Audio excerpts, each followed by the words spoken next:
Welcome back to another volume of the Cinema Chronicles right here on Nashville Movie Dispatch. I'm your host, Sir Brandon Vick. I'm a member of the Southeastern Film Critics Association and a board member of the Music City Film Critics Association. And it's the end of the month. It's that time. I got 4 good ones for you today, including a huge, massive movie that you may have heard of. But I'll save that. It's hot.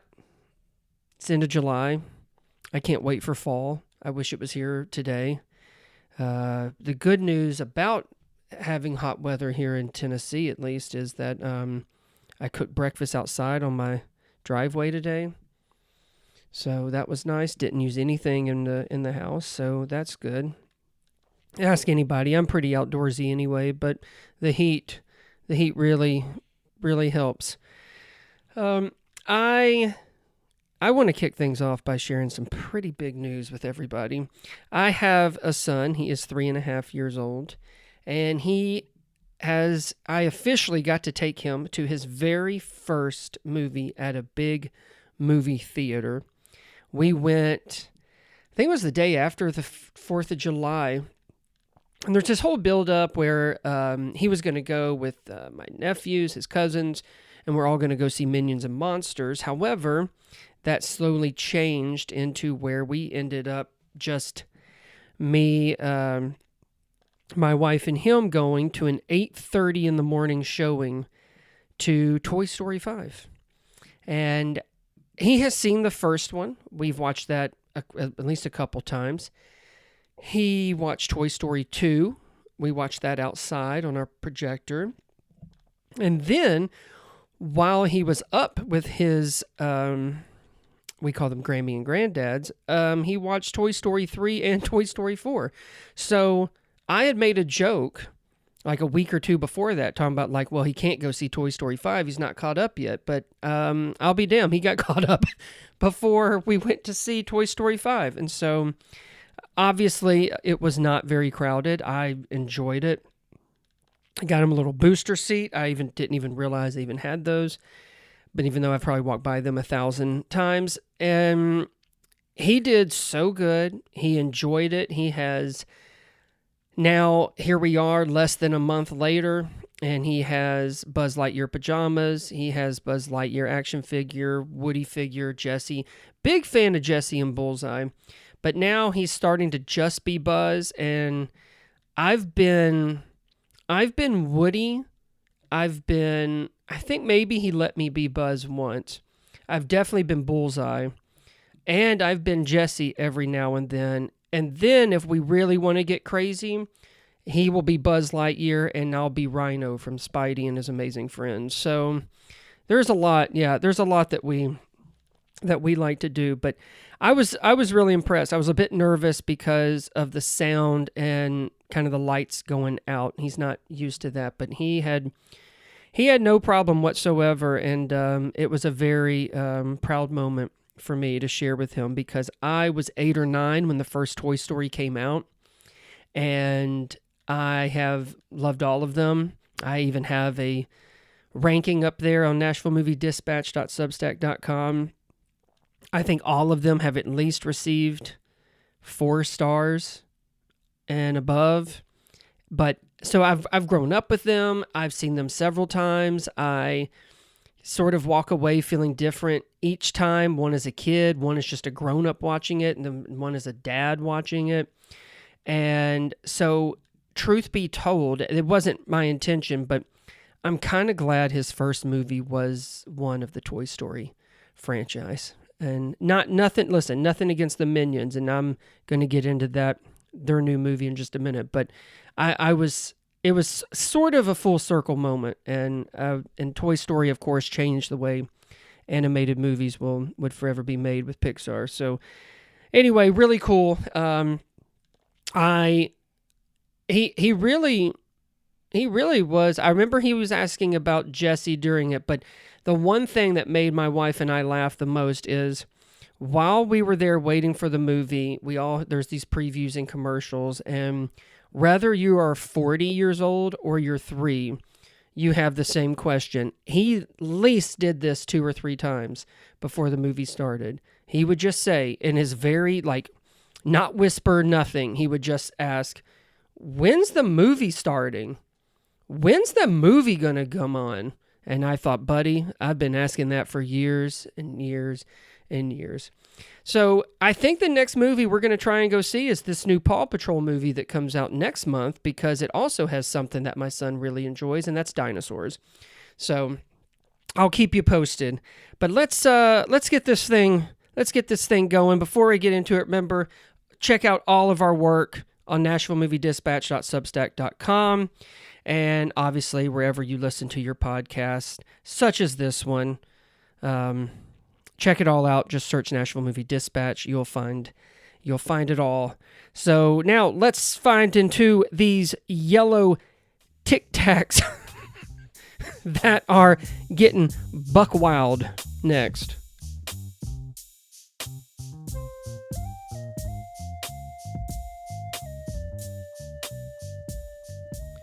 The Minions are back with Minions and Monsters. This one, it's really quite unexpected in its amount of affection and heart. This latest Minions movie, I dare say, is the best of the franchise, and truth be told, it's better than most of the Despicable Me movies too. And I like them, but this one really delivers in ways that I don't think, whether you're fans of the Minions or not, I don't think you saw this one coming. And I think it's mostly relies on the story that it tells, because it kind of ventures off from the other Minions stuff. But per Rotten Tomatoes, this is the rambunctious, ridiculous, and totally true story of how the Minions conquered Hollywood, became movie stars, lost everything, unleashed monsters onto the world, and then banded together to try and save the planet from the mayhem they had just created. So this is directed by Patrick Delage and Pierre Coffin, who not only co-wrote this, but has been the voice or voices of the Minions since the beginning. This latest installment changes things up, like I was talking about, and is an endearing love letter to cinema, and especially the old Hollywood that has come and gone. It's a fun time watching these yellow hellions create their own film history with, of course, utter chaos and charm. Also includes a fantastic friendship between 2 new Minions I don't believe we've ever met before, James and Henry, who both share a rebellious spirit. Via New York Times, the piece Minions as a Tours, ? The newest entry takes an old Hollywood approach. It says Minions and Monsters has given Coffin a different perspective on everything. The 59-year-old Frenchman, who is as integral to the franchise as the color yellow, did not want to make another feature with a Minion. Tired and burned out, he wanted to try something new while he still could. Then, in 2022, Chris Meledandri, chief executive of Illumination Entertainment, pitched him a new idea. A Minion wants to make a monster movie. Coffin sparked to the concept immediately, specifically placing the Minions at the start of Hollywood when slapstick reigned. That's where they come from, Coffin said of the beloved character's wild antics. That was all the background I needed to find creative ways to have the Minions fit into that world where they didn't really belong. So, Minions and Monsters has several references or homages to the old Hollywood, as we talked about, and kind of that beginning of the of cinema. There's references, homages to Citizen Kane, Casablanca, The Day the Earth Stood Still. There's the 50s sci-fi, the classic monster movies, of course, and then also some great tip of the hats with Charlie Chaplin and Buster Keaton. Minions and Monsters is also, it's silly and it's sweet and it's funny. The voice cast consists of, obviously, Coffin, who does the Minions voices, but there's also Jeff Bridges, Zoe Deutsch, Christoph Waltz, Trey Parker, Allison Janney, and Jesse Eisenberg, who's getting a specific shout-out because he was my personal favorite. He voices a robot named Dort, who falls in love and is dragged into saving the world by the Minions instead of invading it. So, again, goes back to, obviously, The Day the Earth Stood Still, for anybody that's familiar with that. The animation is splendid. It's vivid, vibrant, and the story is super smart while still fully riding in the persistent insanity and delirious fun that these minions and the younger audiences have always thrived off of. And while Minions and Monsters does eventually return to the Minions' usual shtick, I think Coffin and Crew do more than enough to make this feel fresh. I'm going to revert back to Sean's review that's on Nashville Movie Dispatch. He says, while the iconic Yellow Henchmen and their beloved bananas have been pop culture staples for over a decade, keeping the magic alive required a pivot of sorts, and that is exactly what this 7th entry provides. It's such a good time that cinephiles will rightfully argue it was made specifically for them. If anyone thought this franchise was nearing its expiration date like 3-day-old bananas, Minions and Monsters proves otherwise, showing there's plenty of fuel left in the tank for the franchise as a whole. So Minions and Monsters is getting a VixFlix rating of 3.5 out of 5. And coming up next, it's another installment of that nasty horror that's gooey and gross. Next.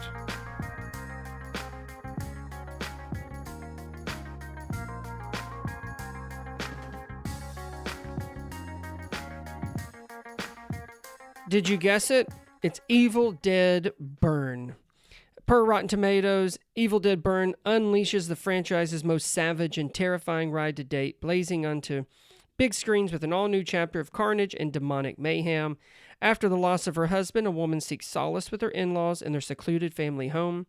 As one by one, they are transformed into deadites, turning the gathering into a family reunion from hell. She comes to discover that the vows she took in life live on, even in death. So Evil Dead Burn unabashedly follows suit in being vicious, nasty, and gory, inflicting an inexhaustible supply of cruel, grueling, and punishing violence. These new Evil Dead movies, starting back with just Evil Dead in 2011, 2012, they each have a different director, and I think it's pretty smart, as it tends to keep things fresh and creative, allowing kind of this different vision and voice that get to go their own sadistic way and in their own style. Sebastian Vanchik directs this one with a new French extremity that meshes well with that familiar Evil Dead spirit. However, this one still feels like the weakest of the bunch. While the story does expand on the mythology and lore and showcases some pretty cool camera tricks, some gruesome set pieces that are quite riveting execution-wise, and some much-needed humor, it also lacks real depth in its characters as well as its themes of grief and abuse.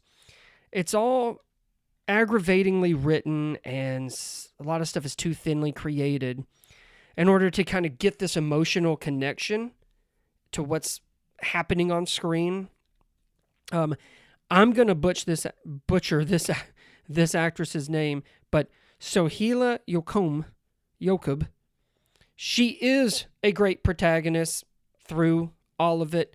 She is put through the ringer in order to survive this bloodbath. So I really liked what she was able to bring to it. I mean, these Evil Dead movies really, you don't, if you can't root for the protagonist, then it's in trouble. And I don't think Evil Dead has ever had a problem with that. It also should come as no surprise that in this movie, titled Evil Dead Burn, stuff burns. And if you're going to play with fire, it better be real, damn it. Via comicbook.com, Evil Dead Burn director details why he used real fire instead of CG.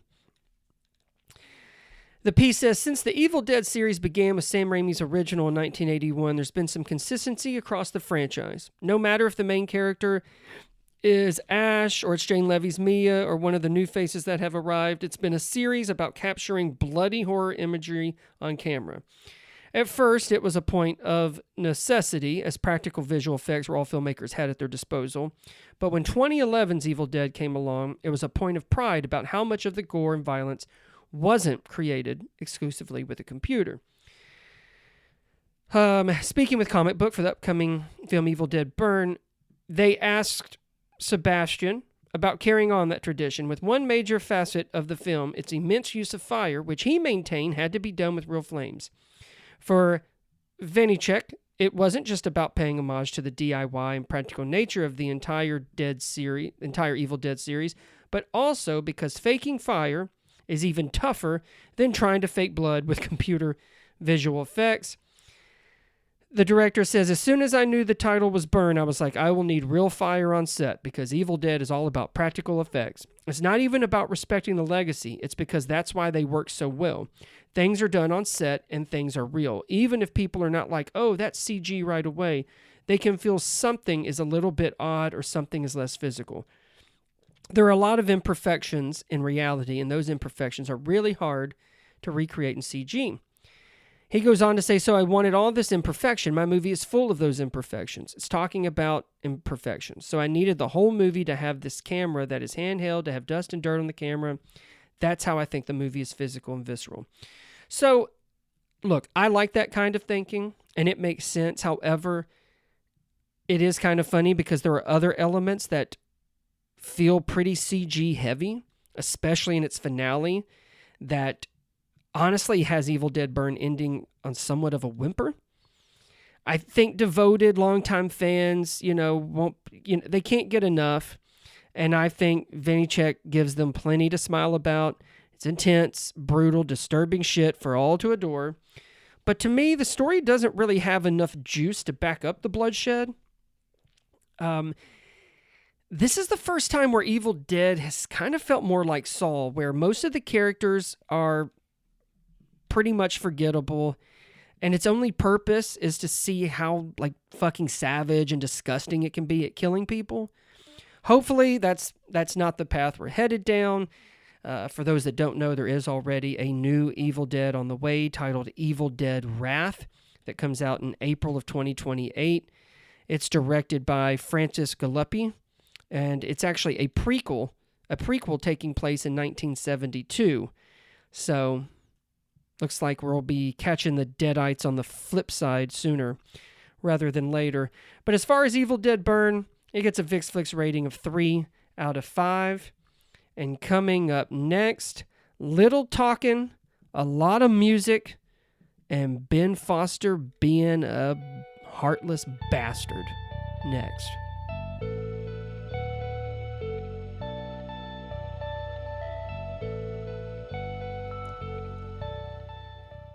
Starring Alan Richardson, it is a film called Motor City that just came out this past Friday. Per Rotten Tomatoes, in 1970s Detroit, a working-class romantic is framed by a ruthless gangster after falling for his girlfriend. After years in prison, he returns with only one mission: revenge. So Motor City is a beefed-up, blood-soaked revenge thriller by Patsy Poncharali. He, fun fact, directed a movie called Oldie Henry, which I got to see at the Nashville Film Festival a few years ago. It is a little Western gem with a terrific Tim Blake Nelson, so go check that out. Set in Detroit in the late 70s and is soaked in that era's look and feel and mood, which I really dug. The biggest swing Potsy takes is having very little dialogue in this. The music and performances are here to drive Motor City. While it's definitely more of a slow burn than a non-stop, can't-catch-your-breath action movie, it still hits the gas pretty hard. As far as performances, Alan Richardson, he's bringing his Reacher brutal force to a role that uses it well. He's unstoppable. He's unstoppable and perfectly built for this role as a guy whose love got him into prison and love got him out. And oh, by the way, he is fucking fueled by vengeance. I also just love when they try to make him have this long hair and stuff. It's a really gorgeous wig. Ben Foster, who doesn't love this guy? Is there anyone who plays a nastier villain than him? He is a bastard through and through on this. All of his villains are somehow whacked out, over the top, brutal, relentless. They're all quite captivating, even in their over-the-top ways for some. Here he is a merciless gangster who gets what he wants, hyped up on machismo and dripping in 70s fashion. Shailene Woodley's another name I think that people be familiar with that's in this film. Her character is obviously kind of in the middle of it all, as these two men love her in very different ways. I think personally, as with the character, she's not really given that much to do. Her character's kind of seen more as a prize than a person. The one issue that occurs when you want other aspects to do the talking for your film instead of the actual talking is the performances, and it's almost a must that they have to pick up the slack, and that does become hit or miss here. No matter how they look and how physical that they can be, these characters are still limited in what and how they convey their emotions. Now, the music can be overwhelming at times, but for the most part, it kicks almost as much ass as our muscle-bound hero. Steve Jablonsky composed the original score, while Detroit's own Jack White serves as the music director, curating mixes of not only his work, but music from Fleetwood Mac, David Bowie, Bill Withers, and the Moody Blues. I mean, if you're going to build your movie around music, Potsy's got one of the best in Mr. Jack White. Now, there is a realization that sets in that really without these kind of cool components or, these appealing, attractive techniques, the story itself is routine stuff, but Potsy does keep things moving at a pretty entertaining rate. The soundtrack really rocks. The performances do get the job done, even if, like I said, they feel rather restrictive. It's highly stylized and gritty, with great action set pieces and sound design. Overall, I would say Potsy achieves what he set out to do. Via Variety, he is quoted as saying, "I think the audience is smarter than people give them credit for. I heard one network was looking for two-screen entertainment, which is something that you could watch and be on your phone at the same time. And I want to make the opposite of that. I want to make something that you have to watch, you haven't checked your phone in an hour, and you don't realize it." So Motor City is getting a VixFlix rating of 3 out of 5.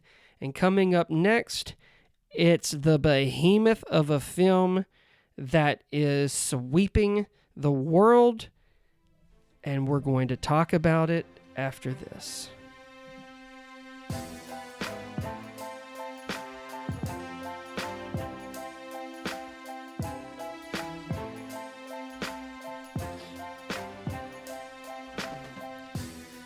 I'm talking about that gigantic horsey movie, The Odyssey. This is, like I said, undoubtedly a behemoth of a film, adapting an iconic poem that essentially established the foundation of Western storytelling that was written over thousands of years ago. So I'm going to be full transparency here. It's just too damn daunting to dig into it all. That's homework for you listeners, if you would like to go and find out more about Homer and everything. But I do have a few things that I found interesting, and you might too. I've read on history.com that the ancient Greek poet Homer is attributed as the author of the Odyssey, although scholars aren't sure whether he actually existed. Some have suggested he was rather a concept, and the works were shared orally and then written down in poetic form for performance in the second half of the 8th century BC. There are also multiple ways to interpret Odysseus. The Odyssey has been interpreted in many different ways since it was published, like over 3,000 years ago. For some, it's about resilience and making it back to your family at all costs, as well as a story about loyalty, hospitality, and the role of gods. For others, though, the work speaks to the psychological impact and trauma of war. When Odysseus starts to tell people about what happened to him during the Trojan War, he begins to weep. I don't know, and I knew a couple of these, but there are more than a few versions of the Odyssey, But did you know that some of these movies are actually modern / loose tellings / inspiration that they've got from the Odyssey? There's the latest one has it's an English Patient reunion called The Return with Ralph Fiennes and Juliette Binoche. Beau is Afraid, the Ari Aster film with Joaquin Phoenix. The one that I knew was Oh Brother, Where Art Thou? Coen Brothers with Clooney in them. And then the SpongeBob movie is also one. But now, Christopher Nolan is here to bring it to an unimaginable scale and scope while taking such a grounded approach to this Greek mythology, and it's a glorious, staggering achievement, clearly extraordinary, bold, and even enlightening. But Nolan also goes a bit darker here, and me personally, I thought it was thrilling to watch. This is, just Nolan being Nolan, man. Isaac Feldberg, who is a critic who writes for a lot of different things, I follow him on Twitter. On his letterbox, he put, "I'm struck on first viewing by Nolan's confidence in moving the audience through such an epic, by the clarity with which he distills Homer's narrative to its despairing, epical substance, grounding it in the mournful passage of a man whose life's work was a violent, brutal, mortal affair, who can only move forward through the shadows of history in hopes that the weapons of war he once forged will one day, too, be destroyed and leave space in their stead for something better." I really liked that as I was going across reading some stuff after I had seen it. The Odyssey is, there is phenomenal craftsmanship from top to bottom. It's incredibly immersive and jaw-dropping, which, duh. I was fortunate enough to see it in IMAX 70 millimeter, and it's almost indescribable of the type of theater experience that provides. I'm sure you have seen that this is the first film that is entirely shot with IMAX cameras. I have heard so many different interviews with the whole cast, but specifically Nolan, where they could only shoot for up to 3 minutes and they had to stop. And I don't know if you guys know this, but there's been some little gripes on Nolan's movies in the past where you can't really hear what they're saying.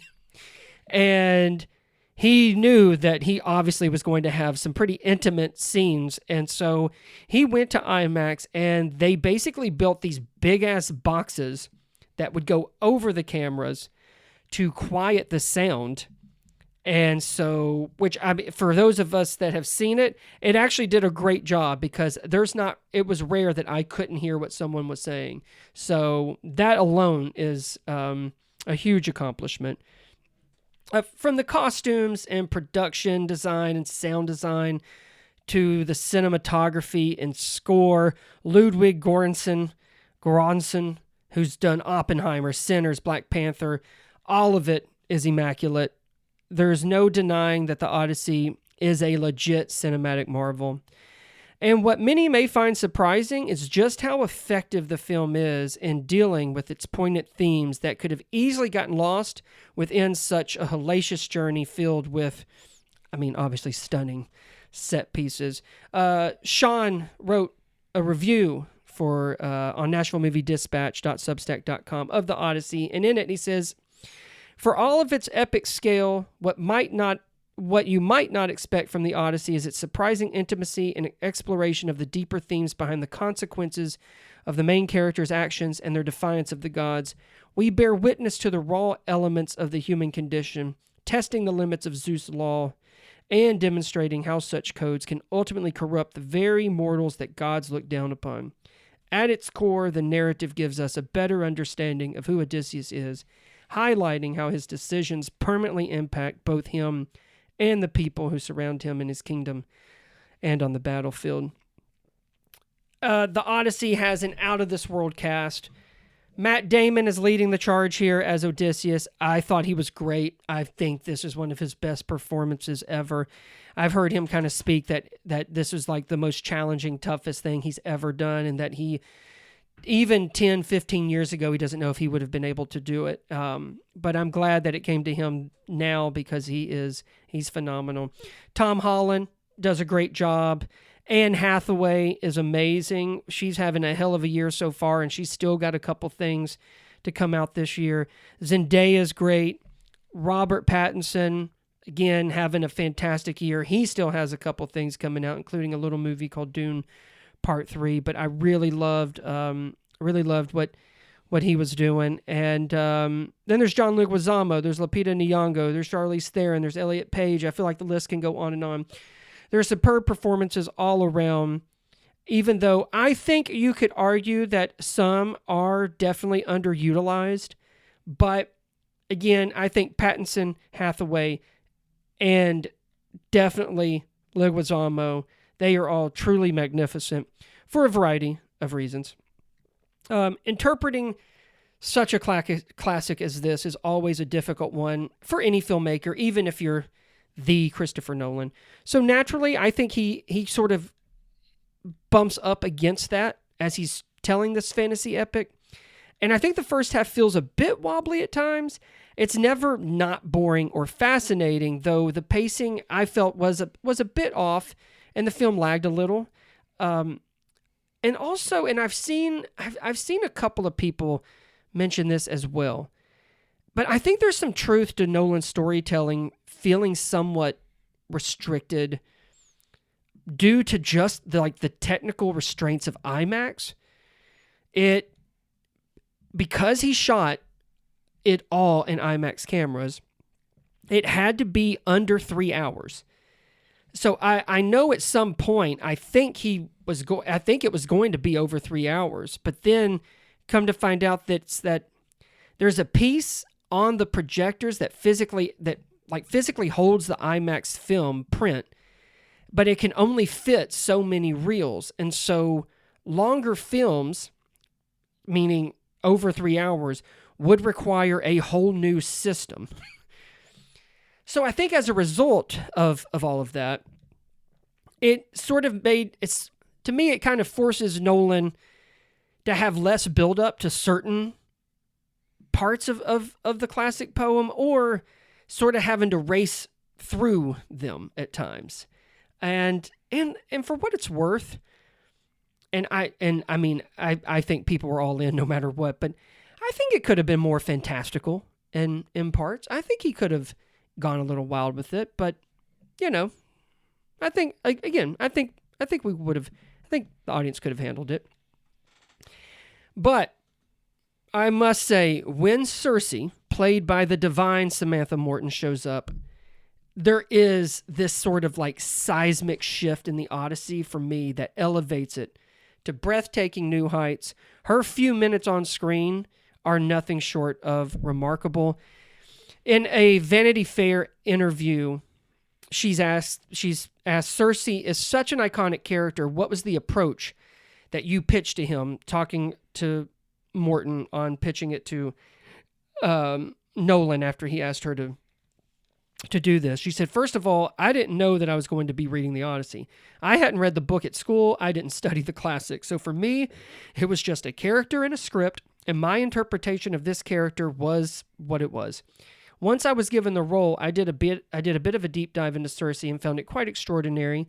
I very, very quickly pulled away because I didn't want to be burdened by that responsibility. It's there, but forget about it because I'm there to make this movie. And then they ask, if you're approaching her as a character, how did you relate to her?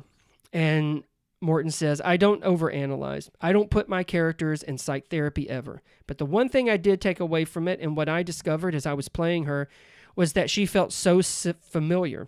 She felt so contemporary. She felt like my mom, like my sister, like my daughter, like my friends. She felt like she could be anybody's mother, sister, daughter, grandma, lover, great aunt. She just felt very, very of every woman and all women, and that she's carried the pain of all women throughout history. I gotta say, starting with her, the Odyssey enters the realm of greatness and stays there. The last hour is phenomenal. It's not only a massive crowd pleaser, but it's just everything that you have either been anticipating or waiting for. Not only does it happen, but it happens on such a exceptional level that you won't be disappointed. The whole damn movie is well worth the journey, but that last hour, Nolan really, really brings it. As he says, as Odysseus says in the Odyssey, I'll bring it all, and Nolan does.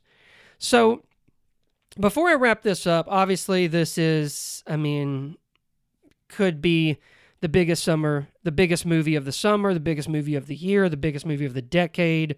Who knows? So all of us at Nashville Movie Dispatch have seen it, and I just kind of wanted to kind of share some thoughts, share some of their thoughts. Now, obviously, I read a little paragraph from it, but Sean has a full written review of the Odyssey that's on NashvilleMovieDispatch.substack.com. Kevin saw it. He gave it 4.5 out of 5. Our buddy Brett. Well, hang on, if I may. Just oh, yeah. You're in studio. I'm barging in the door here. You have to explain why Kevin gave it a 4.5 too. Yeah. Okay. That's because an important distinction. That's true. He says he never gives movies a 5 out of 5 upon first watch. I never give perfect 5s to contemporary movies on the first watch unless they gave me a viscerally emotional reaction by the end. So it's a 4.5 for now. For now. That's pending true. A second watch. That's true. So our buddy Brett has seen it twice. He saw it at the Belcourt and 35 millimeter. Ooh. Yep, that's happening right now as we speak. So Belcourt is showing it like that. And then he took his oldest son, and I don't know if he bought it from a scalper or what, but he got 2 tickets and recently saw it, like I'd say maybe a week ago, in IMAX 70 millimeter. He rated it 4.5 out of 5. Stating on his letterbox, it says, the big moments are as powerful as anticipated, but the small moments carry equal weight. Ultimately, Odysseus' story settles well with the siren song as he carries a desire for the one thing he can never achieve, to undo which he's already done. And then he says, and I think this is true, and I've kind of heard other people reference it too. He says, the question has been posed of how many more films like this will be made in this way, rising to such grandeur of story, locations, and use of real actors. Were this one of the last epics made with such practicality, it would be a worthy finale. Hopefully that will not be the case, but either way, I expect this one to loom large for years to come. So he gave it 4.5. Kevin gave it 4.5. Sean gave it 5 out of 5. And now, as you heard, Stoney is in studio with me. He saw it in the Dolby Theater. Yes. What were your thoughts on the epic Odyssey? It is a 5 out of 5 for me as well. And there were moments when I was sitting in the theater thinking it's probably 4.5. Mm-hmm. And because there is a point, it's kind of funny how you said like the last hour for you was just, it takes it to another level because Cersei. Well, yeah, from Cersei on. It starts with Cersei because that's when things get dark. That's when like we're getting stuff that I don't think Nolan has quite done. Mm-hmm. But also that scene is just so mesmerizing that I like, and the fact that they're like a magician. They're not giving away the trick, but they said there was no CG involved in that. Practical effects. And I'm like, practical effects. That's why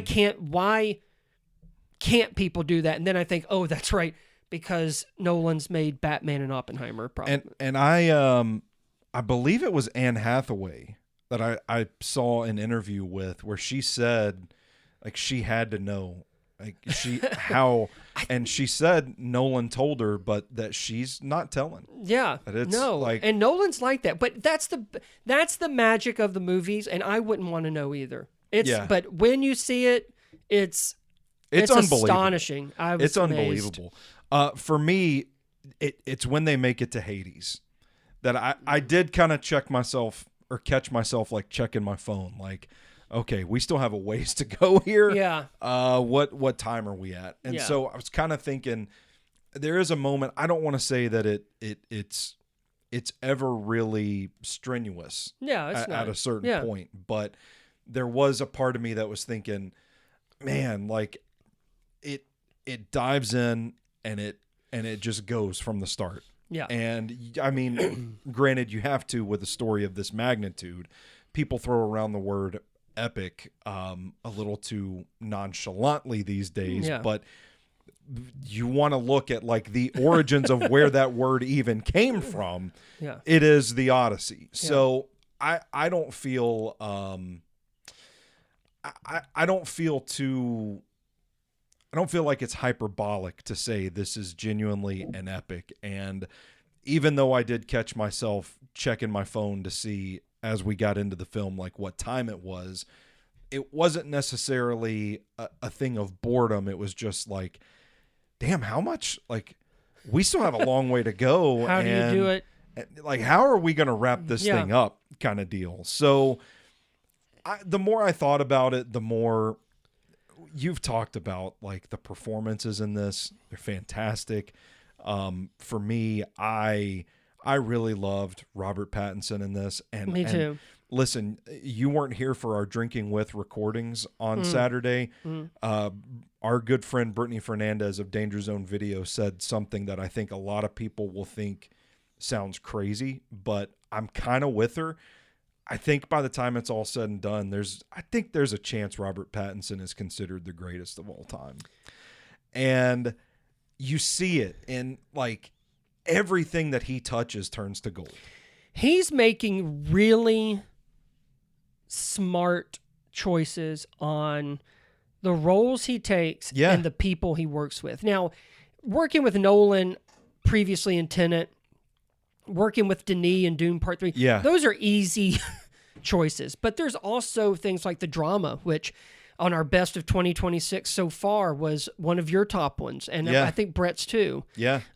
So, and he's still got Dune Part 3, and it's he plays, what's the guy's name? But it's a movie based on How to Catch a Predator. Chris Hansen. Yeah, Chris Hansen. Yeah. So he's not even done for this year. And Anne Hathaway, who is brilliant in Mother Mary. Yeah. She's fun in Devil Wears Prada 2, and she still has the End of Oak Street, and there's something else I think that's hitting the festival. It's a Colleen Hoover book, and it adaptation has with Dakota Johnson and Josh Hartnett. Yeah, I can't remember the name of it, but I know what you're talking about. It starts with an I, because an I or a V or something, because the poster is up outside at Opry Mills Theater. Oh, gotcha. And I'm like, out of all the movies, I'm shocked at, like, it's right next to Paw Patrol Dinos, I think, that I was talking about. But I've also, and it made me think of you and Sean, but I've heard a lot of people reference where the Odyssey feels like a throwback to Lawrence of Arabia. Yeah. As far as the scale and what basically, I think the term is kind of like, and Matt Damon has said it too, which, I mean, I'm assuming with IMAX cameras it must, but like, everything is in camera. There's not a horse or a soldier that's outside of that frame. That whatever it is, it's all in. Yeah. And I'm like, and I get the comparisons. I'm not a huge fan of Lawrence of Arabia, but as far as the way films used to be made, and kind of to Brett's point, this feels like a return to that type. But not every filmmaker can do it. Just talent, technical wise, but also to have the money to make a cave a soundstage and have a big ass puppet Cyclops. There's not too many that can do it. And like, people are giving Pattinson his flowers, rightfully so, in my opinion, and Hathaway, rightfully so. I felt like people are being a little too hard on Tom Holland, in my opinion. Do you think it's because that he's actually supposed to be playing someone that's like 20? Yeah, maybe that's because his dad's been gone for 20 years, so like he's probably 23. Yeah, and like his defenders kind of come out and say like, hey, I don't know that he gets the real screen time to effectively portray the depths of the emotions that he's feeling, because people are saying it's kind of dry, like it's not very reactive, not a very lively performance for a kid that doesn't know his father, that's trying to figure out if he's still alive out there. But I never got those vibes. Like I No. thought he was good in this role. I did too. I think there's so many good people Yeah. that I think his role is pivotal, and I think he's good in it. But I mean, it's almost a compliment. He's probably like 5th or 6th though, because of others. But then you have like, and this is not a fair comparison, but it's just like Samantha Morton walks in on one scene and I mean, takes your breath away, but look at what she's able, I mean, her scene and her talent do that. Yeah. Mm-hmm. But I thought Tom Holland, let's put it this way. I think Tom Holland served the story well. Yeah. And that's really, I think, what in the end Nolan wants. But I think you raise a good, I'm glad you said that about Matt Damon, because I really feel like people are, I don't know if it's not appreciating the performance or what, but he is kind of the backbone of the story. Yeah. And I think we get so caught up in a lot of the supporting performances, and rightfully so, they're very good, Right. that it's easy for it to get lost in the shuffle of just how good Damon is in this. And I think even at this stage with such this like monstrous role, I think we kind of just think like we kind of take him for granted that like, yeah, he was Odysseus, yeah. Mm-hmm. But not really considering like, I love the story, and I think it's Pattinson. He was next door. Their trailers were next door, and he thought something was wrong because he kept hearing Matt Damon scream and yell. He's like, someone's got in trouble, but it was Damon trying to break his voice so he would sound older in other scenes. So he's trying to crack his voice, and I'm just like, but I mean, I love, and honestly, if he gets a nomination, I mean, so be it. I mean, I don't mind. And sometimes I think you kind of take some shit because you are the Odysseus, so. Everybody else, I feel like, can play around more than maybe he's allowed. But yeah, I agree. He's great. And I in a way, I understand where like I couldn't, maybe 10 or 15, 20 years ago, we wouldn't have accepted him as Odysseus. But I thought he nailed it. I don't think it's hyperbolic also to call this like one of the formative stories of Western civilization. 100%. There are entire courses in universities taught about Homer and the Odyssey and all of its themes and what it means, and analysis and the discussion that it spawned throughout the centuries at this point. And I think that while we do talk about the filmmaking aspects of what Nolan did to achieve the Odyssey, I think the greatest triumph of this, it's not just how it looks and how it sounds, which, by the way, the Dolby is, there were some of the scenes where they're at sea, and I legit had to just like put my hands in my face because I was like, I'm going to throw up.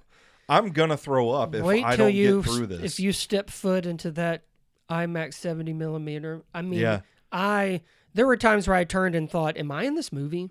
Am I in a Nolan movie? Yeah, but that's all well and good. But I think the greatest triumph for me, ultimately why I landed on the 5 out of 5, is how thematically Nolan tells this story in a way that kind of, to me, and I know this is a story that has been interpreted a million different ways throughout the years, but thematically, Nolan really honors the heart of what this story is saying. And to me, it is the change that we see in Odysseus by the end is, without, I don't want to give any spoilers if you don't for some reason know the Odyssey, but seeing the change in Odysseus by the end, it kind of reflects this idea that, yes, we may question the gods, the existence of the gods, and what Nolan frames as Zeus's law in this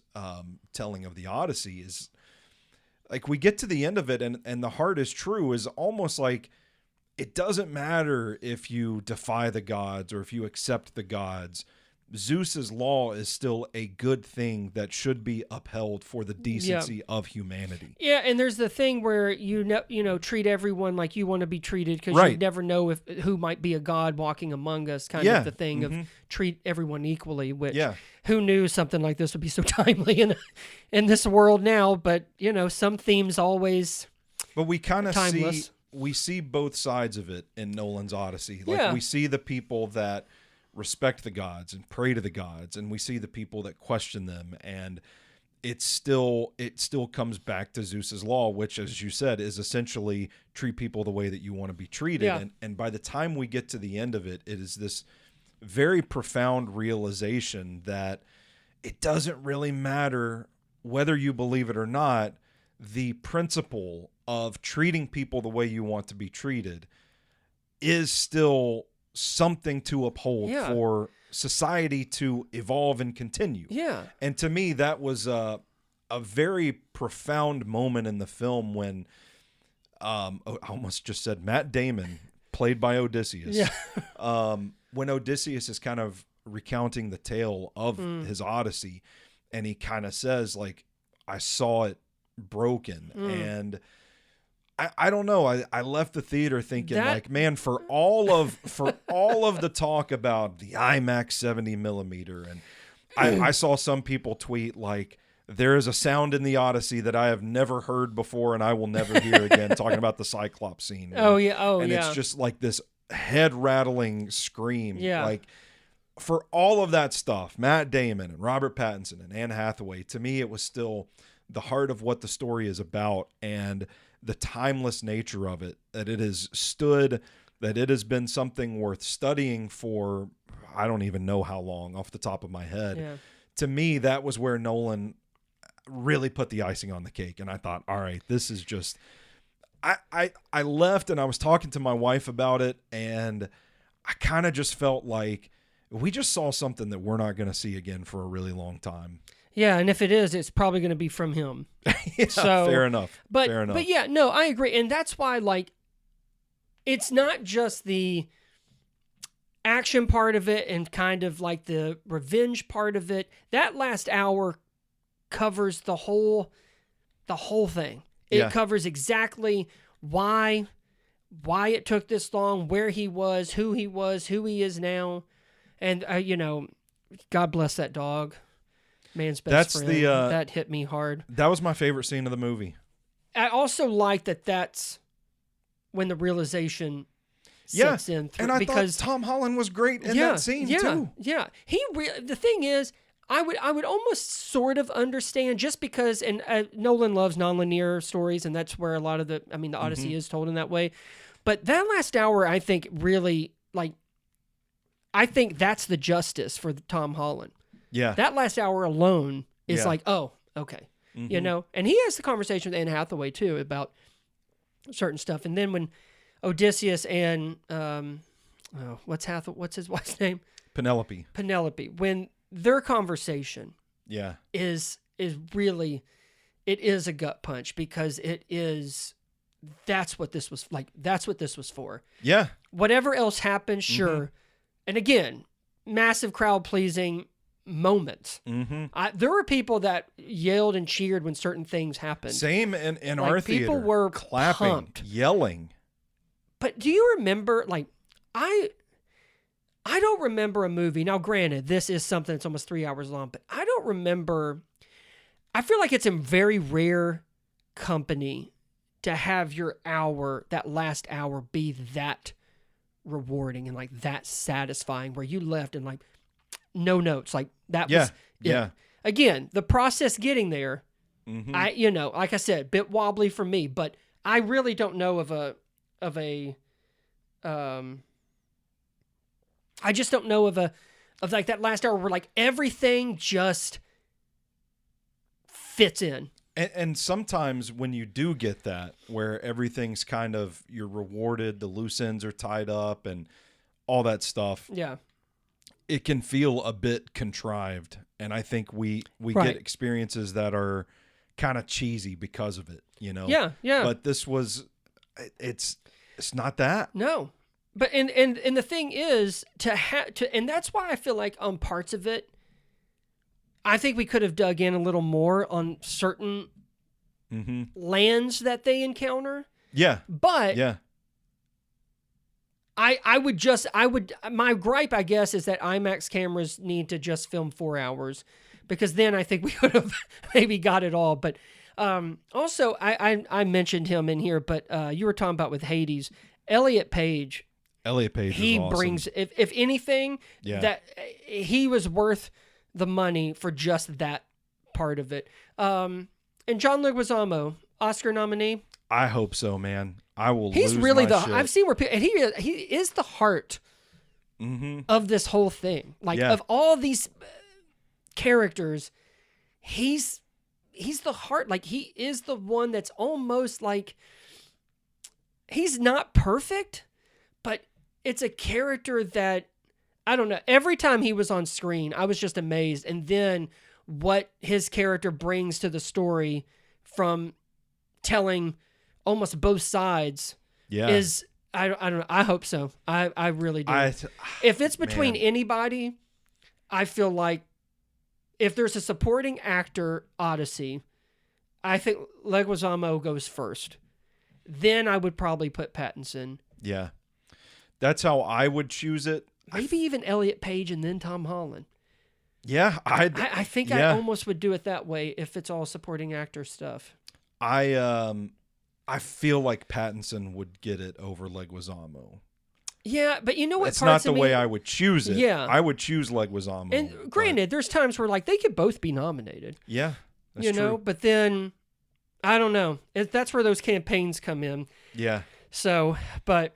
I hope they do it. I do too. I really do. I'm rooting for that whole cast. I mean, now with best casting, that should be nominated with shouldn't even have to fight for that. But so there's a famous quote from the Odyssey poem that I wanted to end on, because to me, I think it fundamentally speaks to one of the most tragic flaws, and it's how specific actions can lead to one atrocity after another, unleashing absolute anarchy as a result of, we talked about this kind of blatant defiance, and also just this immense greed. It's short, but I'm like, this is, I think, at the root of it. It says, of all creatures that breathe and move upon the earth, nothing is bred that is weaker than man. Yeah. The Odyssey is getting a 4.5 out of 5. Vick's Flicks rating for me. I not for the same reasons that Kevin has, but it could be a 5. I mean, Project Hail Mary could end up being a 5. I don't have a 5 out of 5 this year yet, but I've seen some great films, and again, we did a podcast, Best of 2026 so far. Check that out.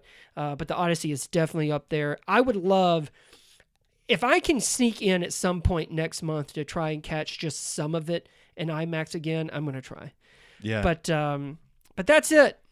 That'll do it for this month's volume of the Cinema Chronicles. Again, find all of our work, NashvilleMovieDispatch.substack.com, and obviously wherever you listen to podcasts, look us up, Nashville Movie Dispatch. We got a ton of stuff on there. There's the Cinema Chronicles, Movie Review Rewind, Drinking With, by Vick's Flicks podcast that we do. So until next time, until next month, just go see a damn movie.